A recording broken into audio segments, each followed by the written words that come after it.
امن کی جب ہم بات کریں تو اس میں مختلف حلقوں کا کردار انتہائی اہم ہے، اور تعلیم اس میں ایک بہت ہی اہم ذریعہ ہے کہ جس کے ذریعے سے ہم امن کا قیام، امن عالم کا قیام یقینی بنا سکتے ہیں۔ اگر ہم تعلیم کے میدان میں دیکھیں تو بنیادی کردار نصاب سازی کا ہوتا ہے۔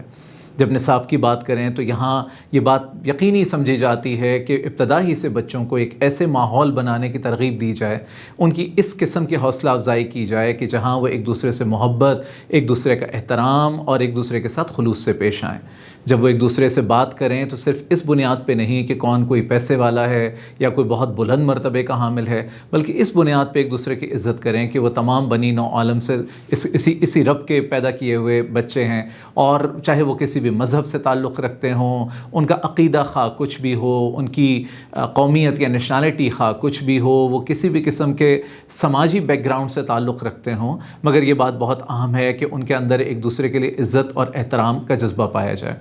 اس کے ساتھ ساتھ ایک اور چیز جو بچوں کو سکھانا بہت ضروری ہے نصاب کے ذریعے سے، وہ یہ ہے کہ ان کو کانفلکٹ مینجمنٹ سکھائی جائے۔ کانفلکٹ مینجمنٹ کے مختلف طریقے ہیں، جس میں یہ بھی کہ چیزوں کو اگنور کر دیا جائے، یا یہ کہ اپنی بات منوانے کے لیے زوردار آواز میں بات کی جائے۔ انہیں یہ سکھانا ضروری ہے کہ اینڈ آف دا ڈے سب سے بہترین طریقہ وہ ہے کہ جہاں پہ ون ون سچویشن ہوتی ہے۔ تو جب یہ لوگ یہ جان لیں گے، جب بچے یہ جان لیں گے کہ ایک امن قائم کرنے کے لیے، کانفلکٹس کو ختم کرنے کے لیے، آپس میں جو اختلافات ہیں ان کو ختم کرنے کے لیے ہم ایسا طریقہ بھی اختیار کر لیتے ہیں جس میں کسی کی جیت یا کسی کی ہار نہیں ہوتی بلکہ سب جیت جاتے ہیں، تو شاید یہ ایک بہترین طریقہ ہو۔ یہی بچے،